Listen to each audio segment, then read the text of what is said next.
Good evening. You're watching In Your Interest. I'm Shweta Kothari. The top headlines we're tracking at this hour.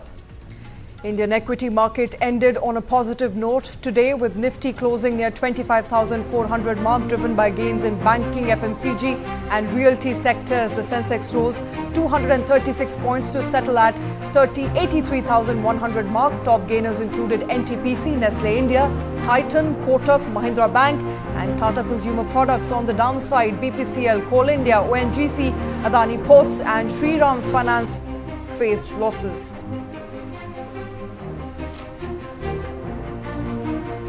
Supreme Court today has dismissed petitions filed by telecom companies against its 24th October 2019 order directing them to pay adjusted gross revenue AGRs of 92,000 crore rupees to the Department of Telecom. A bench headed by Chief Justice of India D.Y. Chandrachud heard their plea, rejecting prayers to hear it in open court. Curative petitions usually taken up by judges inside their chambers. India's largest private lender, HDFC Bank, hopes to complete a planned sale of loans worth more than 9,000 crore rupees, its largest to date, by end of September. As per media reports, HDFC Bank merged with its parent Housing Development Finance Corporation in July of 2023, adding a large pool of mortgage loans to the bank's portfolio, but a much smaller amount of deposits. This has put it under pressure to increase the pace at which it raises deposit. The Shapoorji Pallonji Group is in talks with its lenders, including Davidson Kempner and Deutsche Bank, to raise around 2,000 crore rupees in additional debt to make upcoming interest payments of 14,300 crore rupees debt facility raised by Goswami Infratech.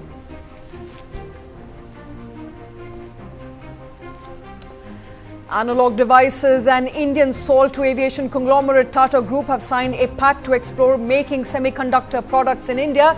Tata Electronics is investing a total of $14 billion to build India's first semiconductor fabrication facility in Gujarat and a chip assembly as well as testing facility in the state of Assam.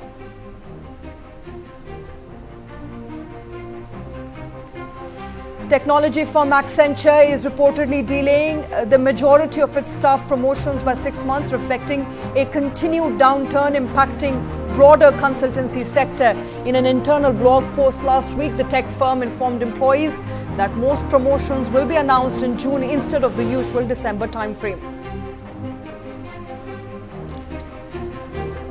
Lenovo has announced that it will begin manufacturing AI servers at its Puducherry plant in India and has launched a new infrastructure R&D lab in Bengaluru. While Lenovo hasn't disclosed the speculations of these rack-mounted servers, it revealed that each high-end machine will be equipped with 8 GPUs. The Andhra Pradesh Cabinet, led by Chief Minister N. Chandrababu Naidu, has given the green light to a new excise policy to be effective from 1st of October. A key highlight of the new policy is the introduction of affordable liquor pricing, with 180 ml of liquor bottles capped at just ₹99. The initiative aims to make alcohol accessible at reasonable cost while ensuring quality standards. The Indian Premier League mega auction for the next edition is expected to take place in November of 2024. As per media reports, the auction can take place in Middle East, with Dubai, Doha, Abu Dhabi listed as probable venues. Saudi Arabia, a country that has witnessed a significant rise in sporting world, has also expressed interest in holding the event. A final decision on the same is yet to be taken.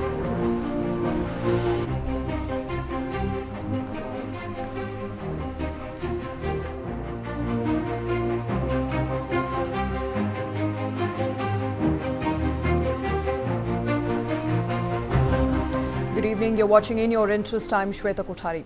More than 1,500 workers at a Samsung Electronics facility have been on a strike for the past 11 days in southern Indian state of Tamil Nadu, leading a major disruption in production. The plant in Chennai city, one of Samsung's 2 factories in India, employs nearly 2,000 workers and produces home appliances. This plant is crucial to Samsung as it contributes about a third of the company's annual $12 billion revenue from India.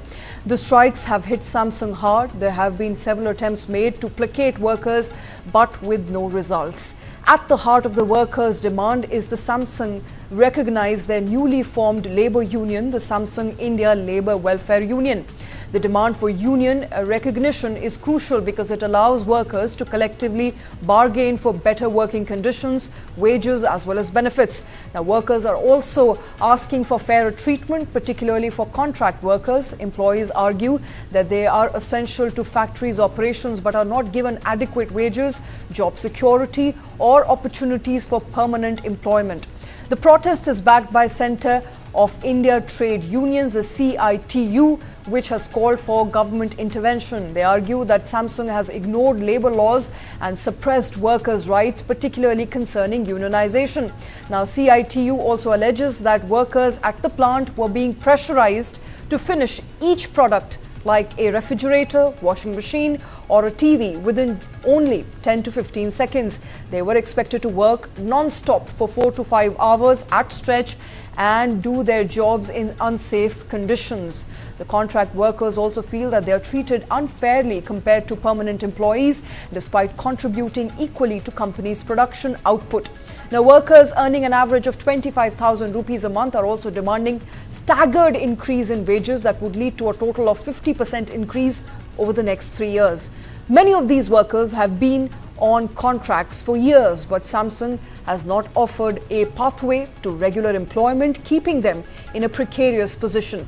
Additionally, the wages paid to contract workers are reportedly low and workers face harsh work environment, contributing to growing discontent among workers. According to the latest government statistics, every 2 in 5 workers employed in factories throughout the country as of 2022 were contractual labourers, making up about 40% of the total workforce in industrial establishments as contractual labourers. Now, Samsung India has released a statement saying that the welfare of its workers is its priority and has categorically denied all allegations. But the protests continue to disrupt production at one of the company's key manufacturing facilities as of today.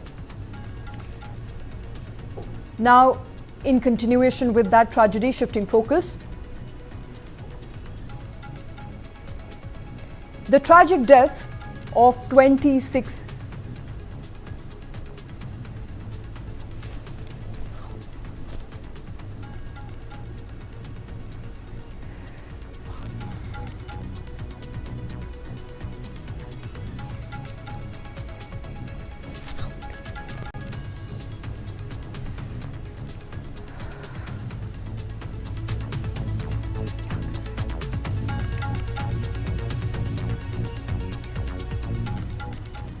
And shifting focus to a story that continues to be our top priority since yesterday. The tragic death of 26-year-old Anna Sebastian Periel in Pune has ignited a nationwide conversation about toxic work environment and the immense toll workplace stress can take on people, especially young professionals. Anna, a chartered accountant at EY, Ernst Young, reportedly succumbed to extreme work-related exhaustion just 4 months after joining the firm. Her mother, Anita Augustine, in a heart-wrenching letter to EY India chairman, detailed how Anna's grueling work hours and back-breaking workload led to her deteriorating health. Anna's death shines a harsh spotlight on toxic workplace culture pervasive in high-pressure industries. But Anna's death is not an isolated incident, but a part of a disturbing trend where young lives are often cut short by toxic workplaces. Saurabh Ladha, a 25-year-old IIT IIM graduate, took his own life in February this year after jumping from the 9th floor of a building in Mumbai. Employed at McKinsey & Company, his death was cited as a result of unbearable work stress. Now, despite his prestigious education as well as his job, Amit's story reveals that even the most highly qualified young professionals are not immune to the crushing pressure of corporate work culture. Similarly, another story of Jai Pavitran, a 19-year-old gig worker in Chennai who died by suicide on 17th of September 2024. Pavitran, who worked as a delivery person, became embroiled in a dispute with customers after struggling to locate their address. The emotional toll of this confrontation, combined with the stress of his job, led him to end his life after being briefly detained by the police. Now, these tragic cases from different sectors and social backgrounds demonstrate the widespread nature and the toll of toxic workplaces. Whether it's the corporate world with high stakes or gig economy jobs where young workers are increasingly falling victim to increased stress and unrealistic expectations. The time has now come for companies to prioritize mental health as well as well-being of their employees before more lives are lost. And as EY faces criticism, it must act swiftly to ensure that this tragedy serves as a catalyst for change.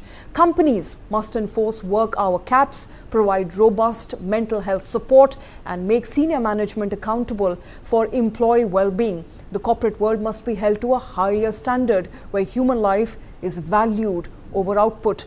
Anna's death must not go in vain. It should be a wake-up call for workplaces across India.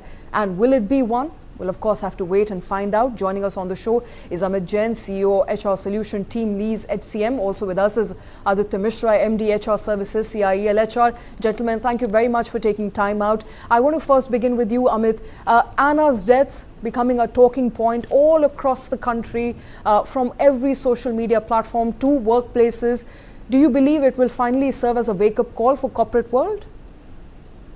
I think this is going to be unfortunately we've had such events before, and unfortunately such events are possibly likely to happen even in the future. These are always learning moments for the industry, and there are of course multiple factors at play. Work-life balance, the work-life stress is a two-way dialogue and a two-way effort.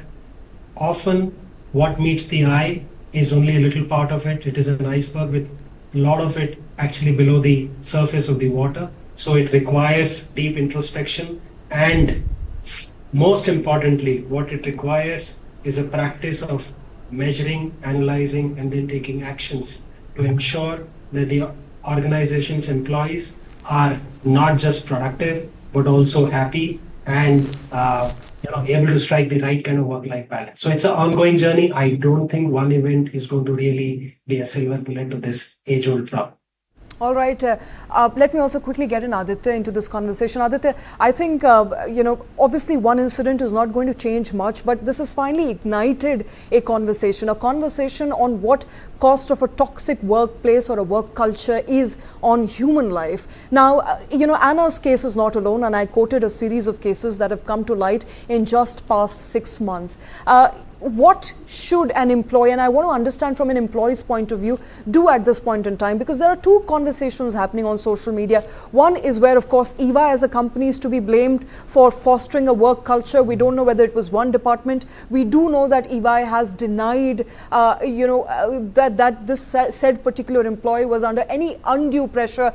But we do know that it's a sad reality. So on one hand, all corporates, including MNCs, including small companies where employees continue to face work pressure or unrealistic expectations, are to blame. On the other hand, from an employee's point of view, there is a conversation that why did Anna or likes of Anna, who were facing such kind of toxic behavior from their managers, did not leave? Why did they not complain? What are the venues? What are the options available to employees if they are to face with a work culture like this? Yeah, Shweta, I think it's a very sad incident which has happened, but that brings the spotlight onto this very, very important topic. I think from an employee perspective, there are 2-3 things which happen. One is the change of the nature of job that the person is performing.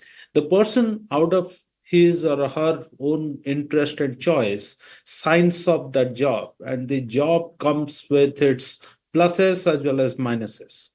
So let's say someone is a chef in a restaurant. So when you are a chef in a restaurant, the variables or the uncertainties are much lesser compared to somebody who's in, let's say, in investment banking or in a sales kind of a role, where the uncertainties or the sort of anxieties related to the outcome are much higher. You are not sure, after putting in a lot of efforts, what's going to become the outcome, and employees are held responsible for the outcome that comes out of it. So sometimes the nature of job itself creates a stress. And if a human being is not ready to handle those kind of uncertainties in life, then one needs to sort of stay away from it, or kind of balance one's life with the amount of uncertainty that one can really observe. So that's one point. As a society, I think it's a bit of a social issue as well.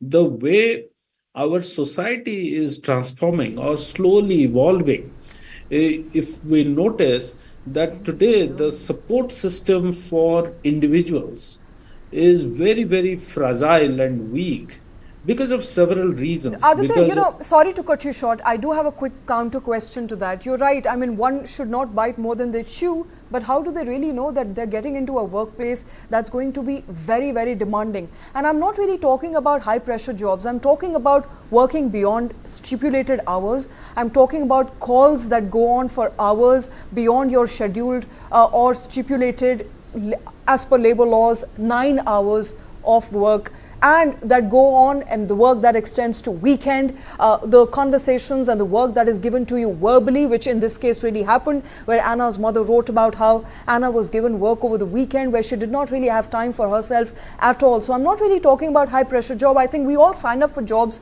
depending on whether we can take it or not, but at the end of it, there has to be a break. There has to be a line that we draw firmly, that a job is a job at the end of the day, and it should not extend to beyond certain working hours. yeah, absolutely.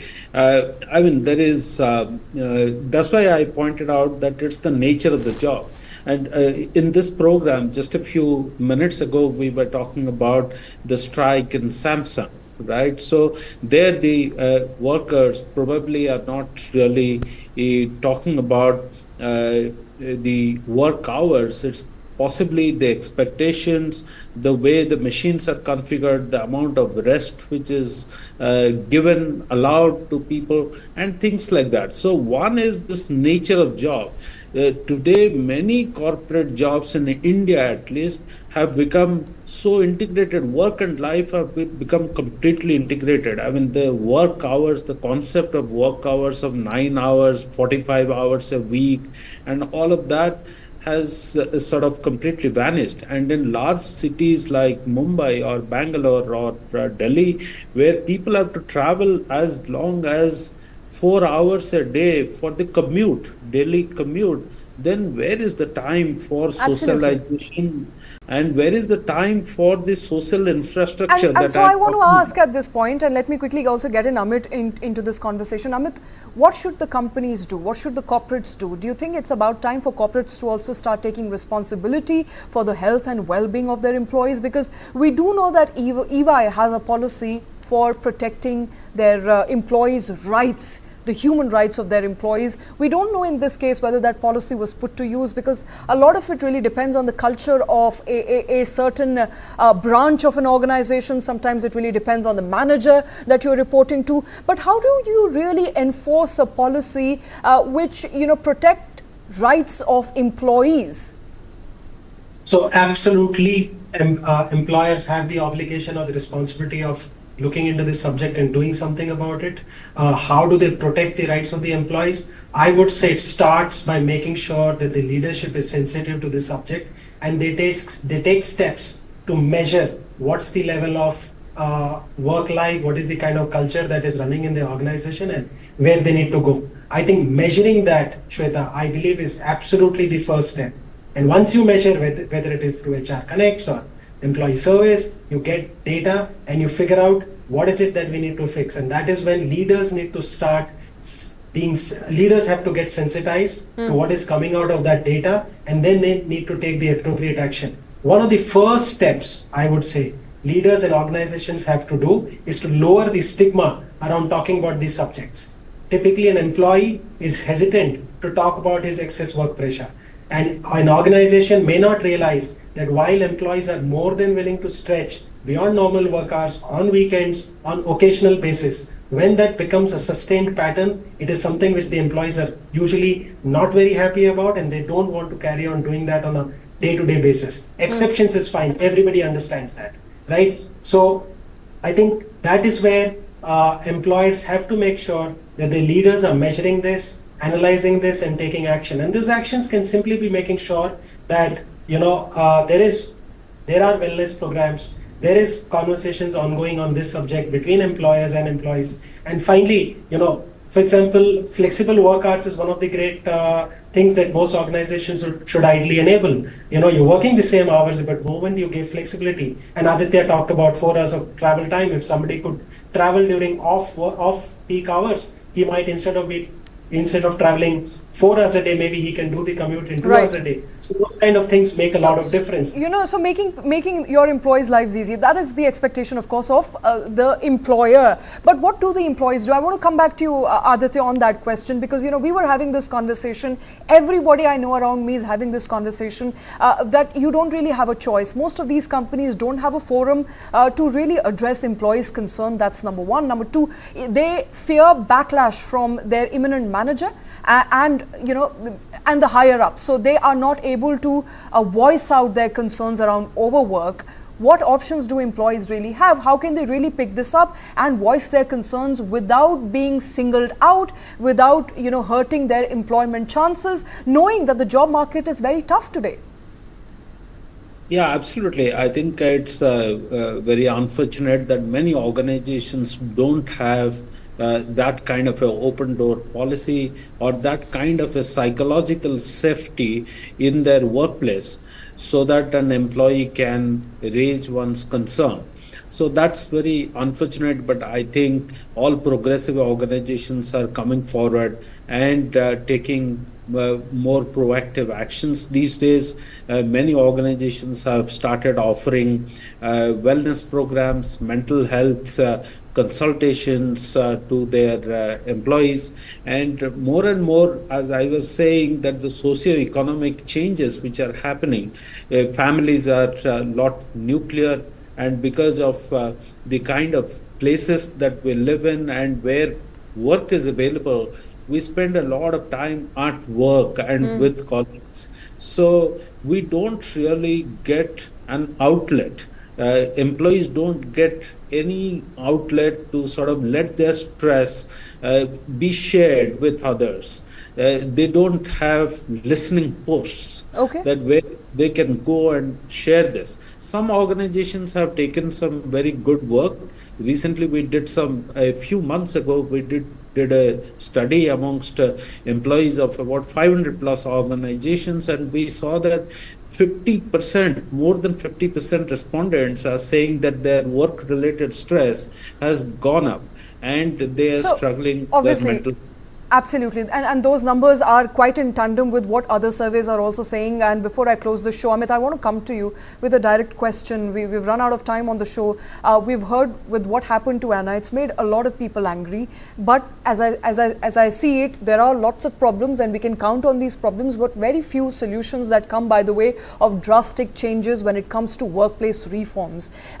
In a culture like India, and I think it's important to also highlight that we take a lot of pride in overworking, we take a lot of pride in working 70 hours a week, and some of the veterans in industry often propagate that as the path to success. And in trying to do so, trying to prove, make a living, in trying to prove a point that you're strong enough, young people often lose out in the long race. How do you really change this culture? Because it can't happen over a night, it can't happen over a fortnight. What do we really need to do today, the government of India, the corporates in tandem, to ensure that there is a cultural change? Shweta, I will quickly make a point that while we've been talking about what corporates need to do, I sincerely and genuinely believe there are a lot of things which even the employees have in their control.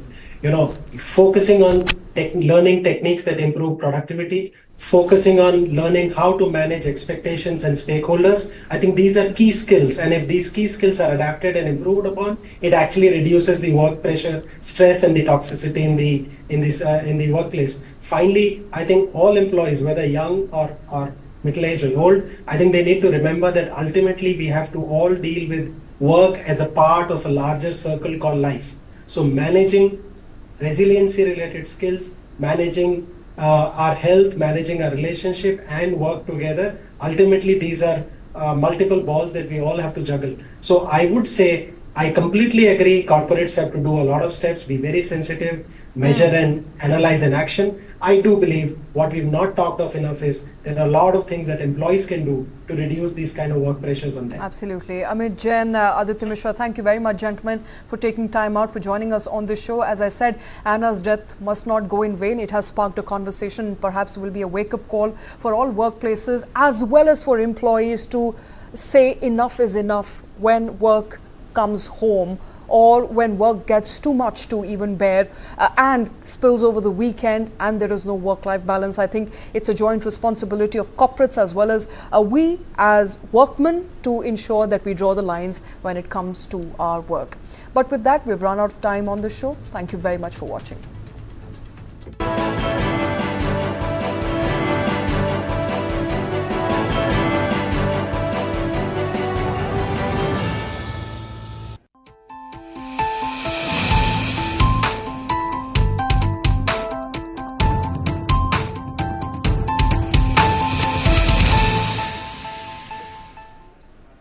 Hey, careful, huh? My daddy got it from abroad.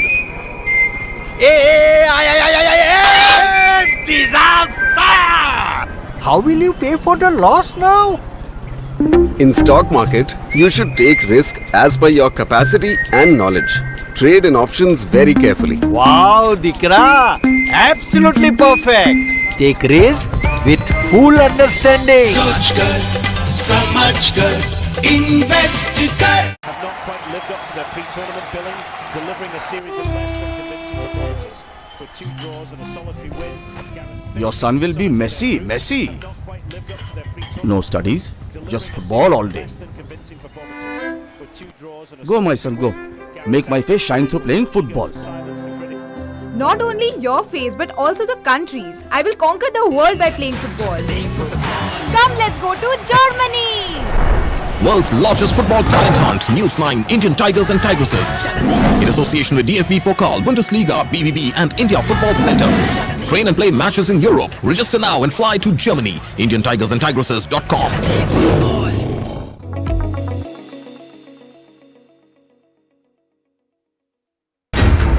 How do you fulfill that promise? Because ultimately expectations have to be met. If you look at the political landscape, is it really changing for women? And what is the inability of the forces that dead bodies surface but not the living people?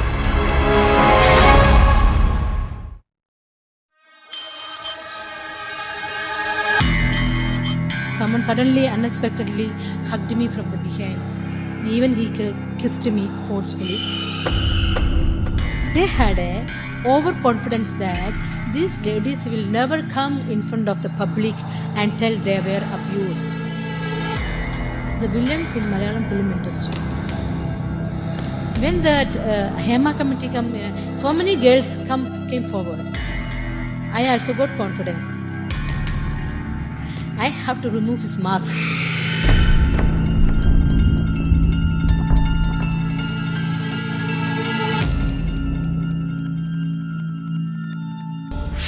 This and more.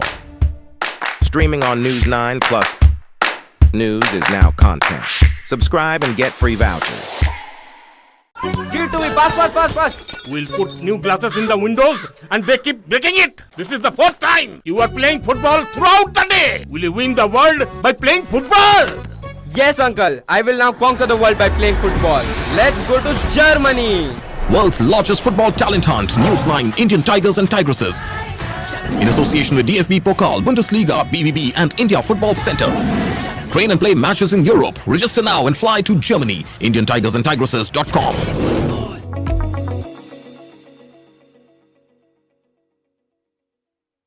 PM Modi is the first ever Indian Prime Minister to visit Ukraine. His visit comes 2 years after around 17,000 Indian students were safely evacuated amidst the Russia-Ukraine war under his leadership. Watch Airlift, the story of how the evacuations unfolded, only on the News 9 Plus app. This and more. Streaming on News 9 Plus.